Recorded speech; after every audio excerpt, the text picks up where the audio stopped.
बहुत सारे लोग एलोवेरा का पौधा लगाते हैं लेकिन उनका एलोवेरा का पौधा ग्रोथ ही नहीं करता। उसके अंदर ना तो जेल बन रहा है और ना ही एलोवेरा नए पत्ते निकाल रहा है। इसका मतलब जो पहली गलती आप करते हैं वो है एलोवेरा के पौधे को लगाते समय। अगर आप सही तरीके से एलोवेरा का पौधा लगाते हैं तो एलोवेरा एक ऐसा पौधा है जो बहुत ही तेजी से ग्रोथ करता है। इसके साथ ही आज के इस वीडियो में मैं आपके साथ शेयर कर रही हूँ कुछ ऐसे ट्रिक जो आपको कोई भी नहीं बताएगा और आपका एलोवेरा इतनी तेजी से ग्रोथ करेगा कि आप सोच भी नहीं सकते। रोज नए पत्ते निकल करके आएंगे आपके पौधे के अंदर और आप काटते काटते इन पत्तों को थक जाओगे।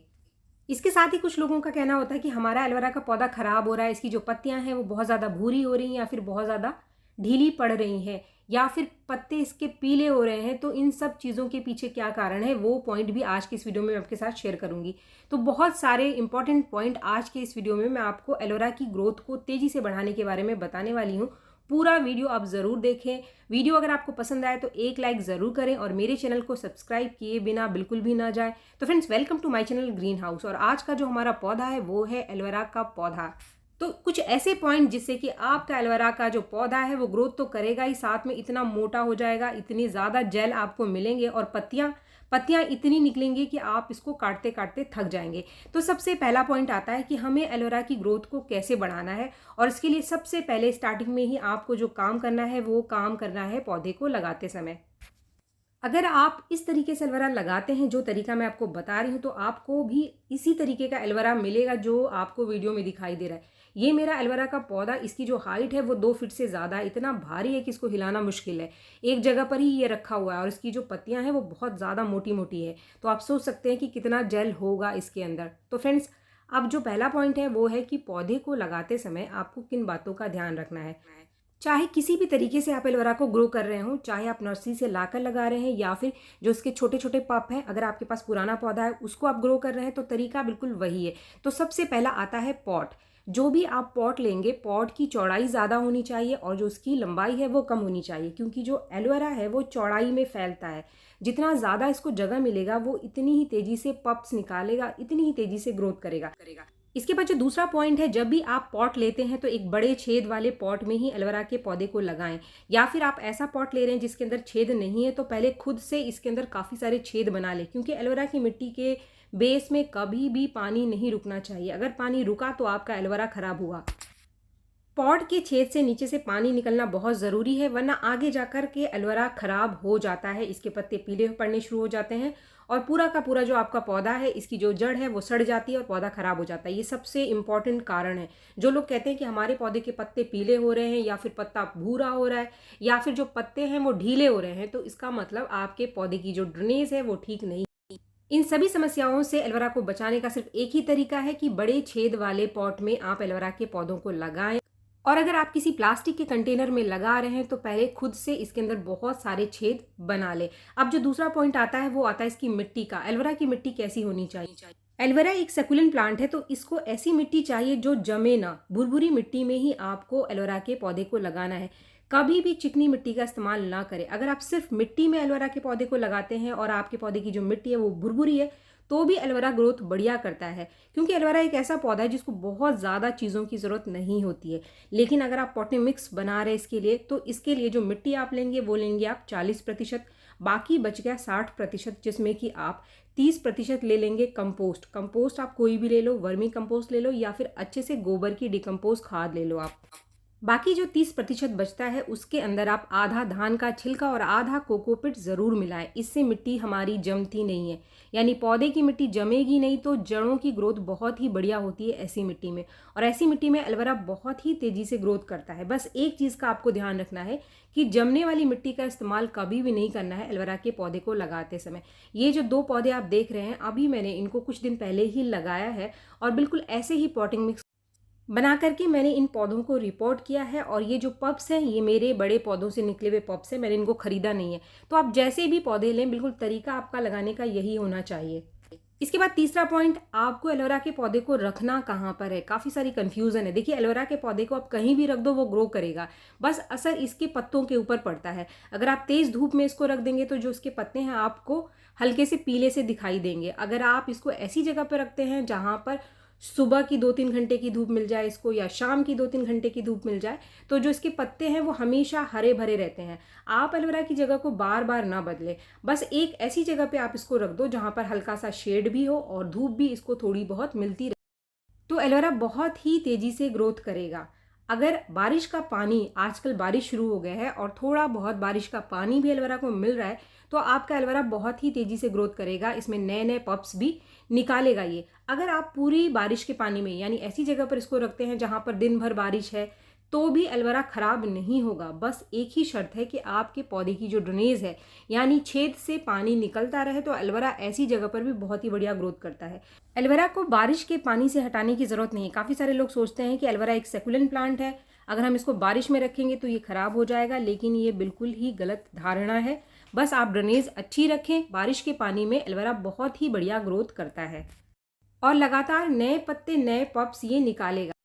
इसके बाद चौथा पॉइंट है, काफ़ी सारे लोग कहते हैं कि हमारे एलोवेरा की पत्तियां अचानक से पीली पड़ने लग गई हैं, या फिर अचानक से बहुत ज़्यादा भूरी हो गई हैं, या फिर ढीली पड़ गई हैं। तो ये कारण है आप बहुत ज़्यादा पानी दे रहे हैं, या फिर पानी आप ठीक दे रहे हैं लेकिन बेस के नीचे, यानी पॉट के बेस में पानी रुका हुआ है, जो कि आपके पौधे की जड़ को गला देता है, फंगस लगा देता है। तो इससे पत्ते अचानक से पीले पड़ने लग जाते हैं, अचानक से भूरे होकर या फिर गिरने शुरू हो जाते हैं। इसके जो पत्ते हैं वो गिरने लग जाते हैं, ढीले से दिखाई देते हैं, ऐसा लगता है जैसे कि इसके अंदर ज़्यादा पानी भर गया हो। तो ये है ओवर वाटरिंग और बेड ड्रेनेज, यानी ड्रेनेज ठीक ना होने की वजह से।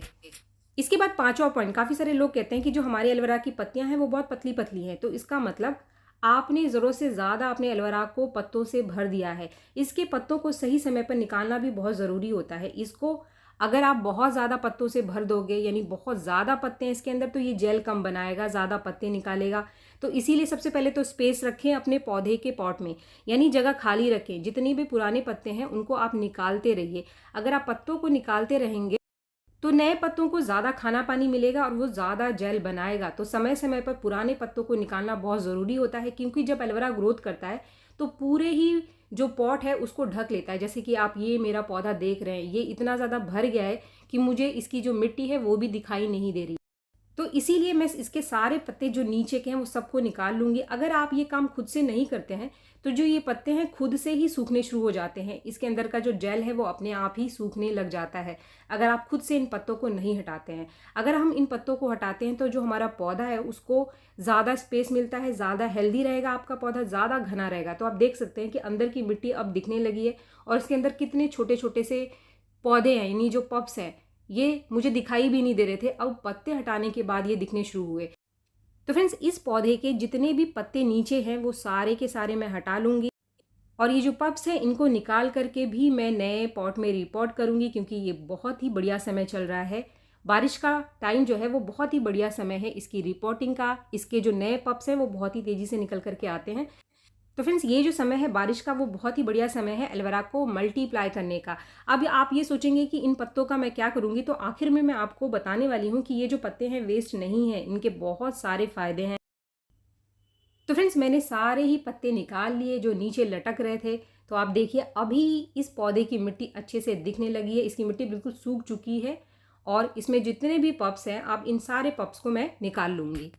सारे पप्स निकालने के बाद मैं अपने पौधे की मिट्टी की थोड़ी सी करूँगी गुड़ाई, और काफ़ी दिन हो चुके हैं मुझे इसमें कोई भी खाद दिए हुए, क्योंकि ये इतना ज़्यादा भर गया था कि मुझे इसकी जो मिट्टी है वो दिखाई नहीं दे रही थी। आखिरी फर्टिलाइज़र मैंने इसको दिया था, वो दिया था मैंने अंडे के छिलके का फर्टिलाइज़र, और काफ़ी बढ़िया ग्रोथ आई इसके अंदर।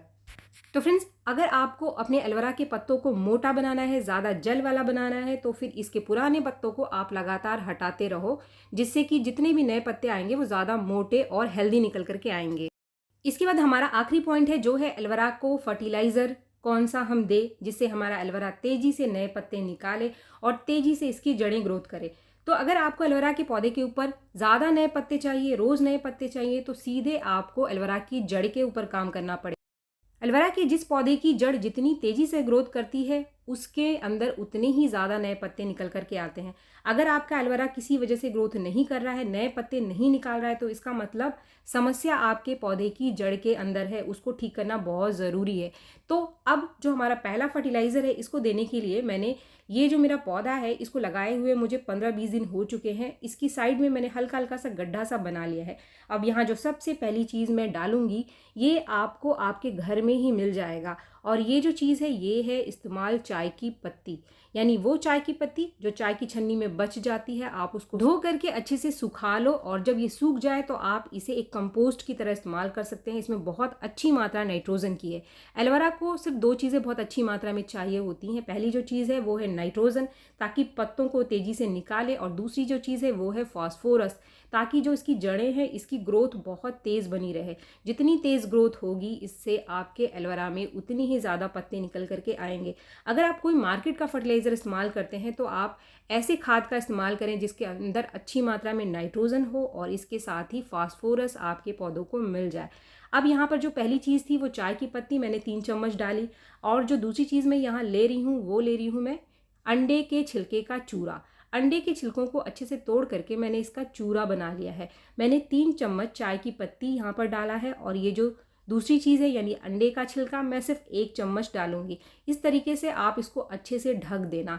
पूरे पौधे में आपको इसको फैलाने की ज़रूरत नहीं है, आपको सिर्फ साइड में हल्का सा गड्ढा बना करके इसको कुछ इस तरीके से ढक देना है। धीरे धीरे इसका जो न्यूट्रिशन है वो पौधे को मिल जाएगा। ये जो मैंने 2 चीज़ें डाली हैं, अगर आप अपने एलोवेरा के पौधे को दे रहे हो तो इसको आप मात्र महीने में 1 बार ही देना, इससे ज़्यादा आपको नहीं देना है।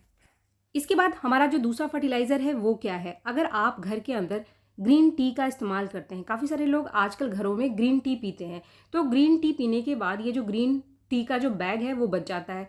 इसको आप बस एक बार पानी से ऐसे ही धो लो, और इसकी जो हरी पत्तियां हैं इसको बाहर निकाल करके आप 1-2 दिन के लिए सुखा लो। ये जो पत्ते हैं ये कमाल के फर्टिलाइज़र हैं। इतना बढ़िया नेचुरल फर्टिलाइज़र आपको कहीं भी नहीं मिलेगा। अगर आपके पास ये वाली चाय की पत्ती है तो आप इसका इस्तेमाल करो। अगर जो पहली चाय की पत्ती मैंने आपको बताई अगर वो आपको मिल जाए तो आप उसका इस्तेमाल करो। पौधे के साइज़ के हिसाब से हमें इसको देना है। अब यहाँ पर ये जो मेरा पौधा इसको लगाए हुए भी मुझे 15 दिन हो चुके हैं, तो इसमें मैं मात्र 1 चम्मच ये जो चाय की पत्ती है इसका इस्तेमाल करूँगी। मैंने अंदाजे से ही किया है, आप नाप कर 1 चम्मच दे सकते हैं। इसका इस्तेमाल अगर आप सिर्फ ये ग्रीन टी का इस्तेमाल करते हैं तो 20 से 25 दिन में आप इसको अपने पौधे के अंदर दे सकते हैं। अगर आपका पौधा बहुत बड़ा है तो इसकी मात्रा आप 1 चम्मच से ज़्यादा रख सकते हैं। फ्रेंड्स, ये ग्रीन टी हरे पत्तों का बना होता है, यानी जो चाय की पत्ती है वो हरे पत्तों का बना होता है, और ये कमाल का न्यूट्रिशन है, नाइट्रोजन का बहुत ही बढ़िया सोर्स है। कई सारे यानी सभी पौधों को आप दे सकते हैं जिनमें भी नाइट्रोजन की कमी है। इसके बाद हमारा जो तीसरा फर्टिलाइज़र है, अगर आपके पास चाय की पत्ती ये ना तो हरी वाली है और ना ही आप जो पहली मैंने आपको बताई उसका इस्तेमाल आप कर पा रहे हैं, ना ही अंडे का छिलका आपको इस्तेमाल करना है अपने एलोवेरा के पौधे में, तो फिर आपको क्या करना है? आपको लेना है सिर्फ 1 लीटर सादा पानी, और इस पानी में आपको मिलाना है आधा चम्मच कॉफ़ी पाउडर। ये कॉफ़ी पाउडर कमाल का काम करता है एलोवेरा के पौधे के ऊपर। बस 1-2 बार आप अपने पौधे के अंदर इस्तेमाल करके इसको देखो, इसका रिजल्ट बहुत ही बढ़िया आपको अपने पौधे के ऊपर मिलेगा। इस तरीके से घोलने के बाद अब मैं इस फर्टिलाइज़र को अपने उस पौधे को दे दूंगी जो कि मैंने अभी जिसके अंदर से सारे पत्ते निकाले हैं। इसके अंदर न्यूट्रिशन की कमी साफ साफ दिखाई दे रही है। इसके जो पत्ते हैं वो पीले पड़ने शुरू हो चुके हैं। अब ये जो पत्ते बच गए थे उसका क्या करना है? इसको आपको अपने गार्डन में ही इस्तेमाल करना है। ये एक कमाल का फर्टिलाइज़र है। इसका आप एलोवेरा का फर्टिलाइज़र बना सकते हैं। चाहे तो आप इसे छोटे टुकड़ों में काट करके भिगो करके रख दो, इसका लिक्विड फर्टिलाइज़र बना करके आपके गार्डन में जितने भी पौधे हैं सबको आप दे दो, या फिर आप इसके बड़े बड़े कुछ इस तरीके से टुकड़े काट करके आपके गार्डन में जो बड़े पौधे हैं, जैसे कि कोई फ्रूटिंग प्लांट है आपके पास और बड़ा गमला है, तो उसके अंदर कुछ टुकड़े आप इस तरीके से डाल दो। ये कमाल का न्यूट्रिशन का काम करेगा और आपके जो फ्रूटिंग प्लांट है वो बहुत ही बढ़िया फ्रूटिंग करेंगे। इसका खाद अगर आप इस तरीके से अपने पौधों को देते हैं, इसका इस्तेमाल अपने लगभग सभी पौधों में कर सकते हैं। आपको इस तरीके से इसके छोटे टुकड़े बना करके डाल देना है। तो फ्रेंड्स, इस तरीके से आप एलोवेरा के पत्तों का इस्तेमाल चाहे अपने पौधों को खाद के लिए करो या फिर अपने लिए करो, एलोवेरा हर तरीके से आपको बहुत ही बढ़िया फ़ायदा पहुंचाता है। उम्मीद है वीडियो आपको पसंद आया होगा। वीडियो अगर आपको पसंद आया तो एक लाइक ज़रूर करें, और मेरे चैनल को आपने अब तक सब्सक्राइब नहीं किया है तो मेरे चैनल को सब्सक्राइब भी ज़रूर कर लें। मिलते हैं मेरे नेक्स्ट वीडियो में, तब तक के लिए थैंक यू।